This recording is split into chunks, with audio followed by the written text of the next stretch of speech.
You know, when I tell people that they should be sharing their vision, I also tell people they should be constantly seeking advice. Because you're always have the opportunity, especially in groups like this, to meet with and connect with so many people. You never know who could be helpful for you, who might be able to help point you in the direction you need or solve a problem. But if you're going to constantly seek advice, you still need to recognize that you are the expert. And that was actually enforced to us really early on. I actually remember it was within the first year of the company. We were going to meet with a venture capital firm to pitch them our idea to maybe raise some money.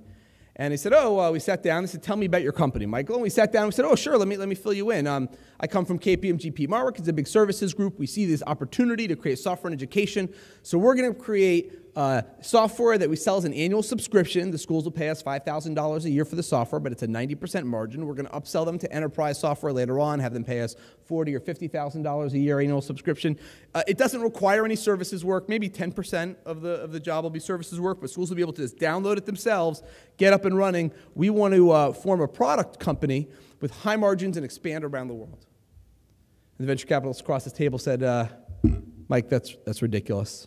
First of all, you're in Washington, D.C. Everybody here does consulting. You can basically hire people at $100 an hour, bill them out at $200 an hour. You have PeopleSoft and Oracle doing these big multi-million-dollar service implementation jobs at universities. You should give away the software because that's not going to scale, and services has great margins, and you can really expand around the world just by hiring people. You should be a services company.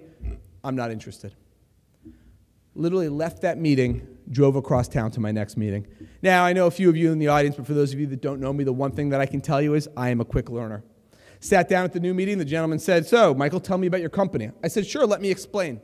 I come from KPMG Marwick. It's a services group. We see an opportunity to create new software to help schools put teaching and learning online, and we're going to give it away free, and we're going to, like PeopleSoft and Oracle, do multi-million-dollar software implementation services groups. We're going to hire people at $100 an hour. We're going to bill them out at $200 an hour. That's a 50% markup. That's a 100% margin. And we're going to expand around the world by hiring people, and that's going to be great because the DC area has tons of consultants. We're a services company. The venture capitalist leaned back in his chair and said, Michael, first of all, you're not going to be able to hire anyone in Washington, D.C. Everyone works for the military-industrial complex. You can't hire anyone at $100 an hour here. They're all taken. Second of all, you can't scale a services group internationally. And also, the services group margin sucks. You want to be a product company. You have 90% margin. You can just duplicate it around the world. You should actually look at selling your software and almost giving away the services for free. Thank you very much. Keep me in the loop, but I am not interested. Now, I can tell you that today, both of those companies wish that they had invested in Blackboard. But nonetheless, the takeaway there is, and what I tell other people, look, often when you're pitching some new idea, it's something by definition that isn't already being done. So if you really have that deep understanding of the market, which we did, we had spent, many years in education, but when we were at KPMG, we had spent all of our time dealing with higher ed, and we knew that this was a true opportunity, yet other people didn't yet see it.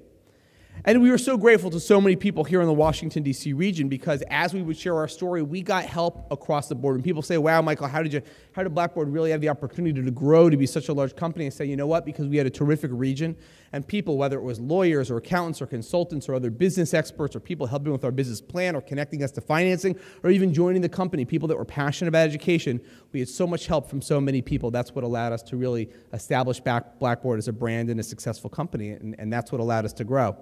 But nonetheless, I always like to share this story because, of course, you're going to get pushback on your idea. So you should know that, look, you are the expert and continue to move forward, even if you're taking in all that advice to help you along the way.